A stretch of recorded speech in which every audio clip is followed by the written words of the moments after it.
Seguridad kan mga database kan man iba-ibang ahensya kan gobyerno sa Bicol Region.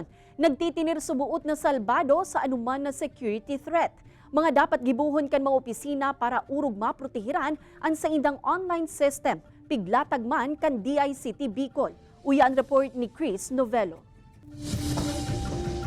Igwanan Centralized Security and Bureau of Fisheries and Aquatic Resources Bicol na nagakapot asin nagmamanihar mismong central office. Kabali digdian registry kan gabos na mga parasira asin benepisyaryo kan sa indang mga programa. Solamente ang pigkakapotan kan lokal na ahensya iyon sa indang social media page. Limitado sa naman sa tulo ka taon may access digdi. Bagay na mas epektibo subot nga ni makaiwas sa hacking o ano man na huma online. For suspicious na mga links, ang pinaka protocol talaga is to not automatically click them para maka-avoid kaitong mga phishing.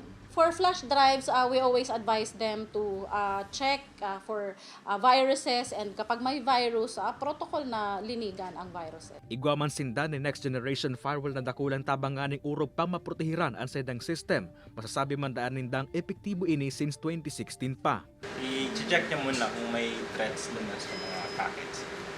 Pero di niya man gabos na, di man siya 100% pero namimitigit niya halos gabos. Sa monitoring kan Department of Information and Communications Technology o DICT Bicol, secured man ang gabos na websites as in social media page kan man iba-ibang government agencies sa rehiyon sa presente. Kailangan mismong ikaw as government agency may mga ginagawa kang mitigation para ma-ensure importante yung mga OTP natin na tinatawag, ang mga two-way factor authentication para ma-make sure na kung sino ang nag-access sa mga system o sa social media accounts natin ay sila talaga yung may-ari ng mga social media na yun.